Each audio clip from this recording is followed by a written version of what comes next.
बिल्कुल। Hello, I am Dr. Monica. I am a pediatric neurologist in Motherhood Chaitanya Hospital in Chandigarh.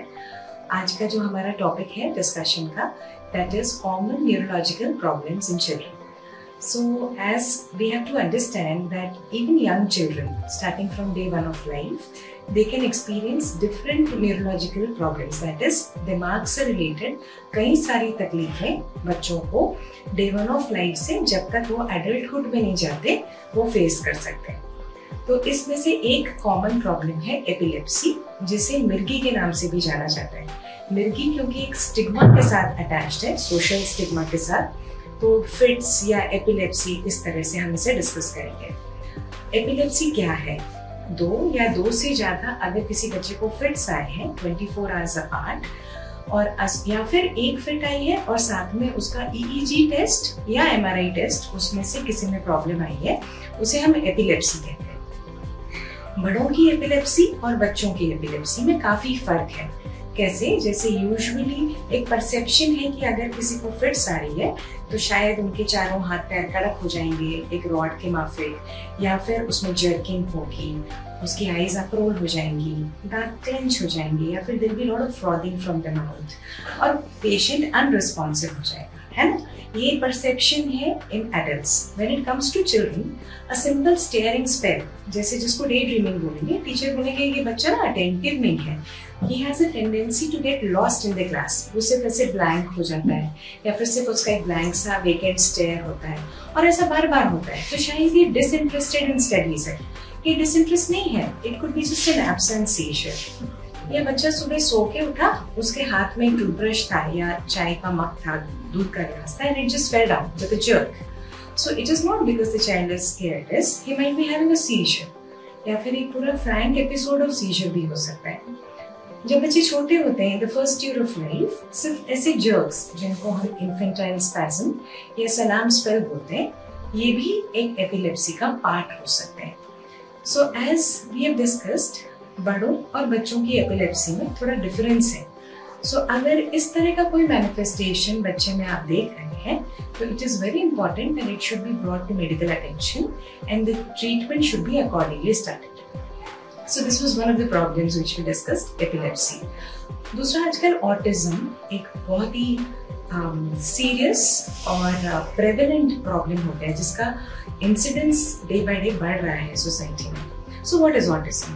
Autism में mainly तीन issues हम देखते हैं। One, delay in verbal and non verbal communication, speech delay, जिसको simple भाषा में बोलेंगे, बच्चे बोलना लेट सीख रहे हैं। दूसरा, वो अपनी दुनिया में गुम है, they're too busy in themselves. और तीसरा, कुछ रिपीटेटिव बिहेवियर्स हैं उनके जो दूसरों से डिफरेंट है। सो अगर छोटे बच्चे आई कॉन्टैक्ट नहीं कर रहे ठीक से, अपने नाम को रिस्पॉन्ड नहीं कर रहे, अपने आप में ही ज्यादा बिजी लग रहे हैं, उनको दूसरे बच्चों से इंटरैक्ट करने की नीड नहीं फील हो रही, या फैमिली मेंबर से इंटरैक्ट करने की नीड नहीं फील हो रही, या फिर they are a bit too independent, as an उन्हें अगर कुछ चाहिए तो रादर देन पॉइंटिंग कि मुझे ये चाहिए या वो चाहिए, they would rather do it themselves. So parents would feel that my child is a bit too independent and he doesn't really require anyone. But no, it can be a problem also that he doesn't want to do social interaction. या फिर अगर उसके कुछ behaviours हैं जो थोड़े से odd लगेंगे, जैसे चीजों को लाइन अप कर देना विदाउट रीजन, घर में अगर कोई आ रहा है स्ट्रेंजर या रिलेटिव, तो उससे इंटरैक्ट करने की कोशिश भी नहीं करना, rather if they try to interact, this person would rather get frustrated, irritated and will throw tantrums and would rather be in himself. So अगर इस तरह के कुछ इशू दिख रहे हैं, तो it can be a part and parcel of autism spectrum disorder, and then again you need to come to us. And तीसरा एक common problem जिसको हम face करते हैं वो headaches. So headaches in children, majority of them could be a part of childhood migraine. At times, it can be a cause of a serious problem. It can be a reason or a symptom of a serious problem also. Like something like a space occupying lesion, जैसे हम बोलते हैं, brain में अगर कोई infection है या फिर कोई ट्यूमर है, वो भी हेडेक का एक रीजन हो सकता है। पर मेजॉरिटी केसेस में childhood migraine is one of the important reasons for headache. So ये भी एक कॉज ऑफ वरी होता है कि बच्चे अगर फ्रीक्वेंटली हेडेक कंप्लेन करें तो वो उनकी day to day functioning, studies, school performance सबको अफेक्ट करता है। तो one has to understand what is the cause of headache and accordingly manage. Another thing which again is a cause of concern is a poor school performance of children. तो teacher complain कर रही है कि आपका बच्चा appropriately नहीं perform कर रहा है स्कूल में, in spite of having normal intelligence. So there can be n number of reasons which can be causing this. One of them is something called learning disorder or dyslexia. हम सब ने तारे ज़मीन पर मूवी कभी देखी है. उसमें जो बच्चा है, in spite of having normal intelligence, he has a problem in learning in the traditional way in school. उनको कुछ कोडिंग और डीकोडिंग का प्रॉब्लम होता है, because of which reading becomes a problem, a hassle. Writing becomes a problem. Writing is often not legible. There can be too many spelling mistakes. कभी P और Q उल्टे होंगे, कभी B और D उल्टे होंगे, 6 और 9 उल्टे होंगे. So this can be a cause of worry to the parents as well as teachers. और जब स्कूल परफॉर्मेंस खराब होगा तो पुअर सेल्फ एस्टीम होगी, and this would again lead to a lot of behavior problems and becomes a vicious cycle. So if we solve it, it becomes easy. Another reason could be the child is suffering from something called as ADHD, which is Attention Deficit Hyperactivity Disorder. This again can lead to poor attention, poor concentration, poor sitting tolerance. एक जगह बैठना ही मुश्किल है. So it would appear as though the child is driven by a motor. उसको कभी यहाँ भागना है, कभी वहाँ भागना है.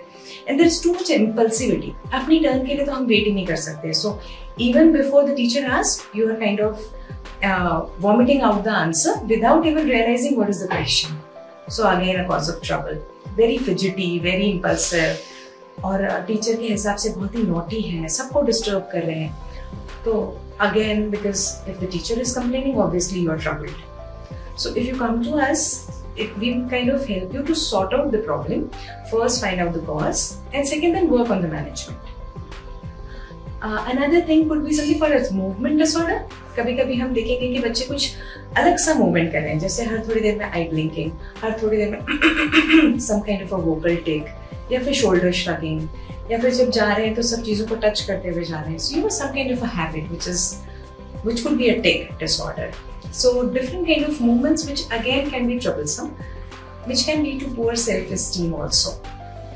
So if you think कि बच्चे में इस तरह की कोई neurological problem आप face कर रहे हैं, it is a good idea to visit your nearby doctor, or else you could come to us at Sector 44 Chandigarh at Mother Hood Chaitanya Hospital. We will be more than happy to answer your queries. Thank you.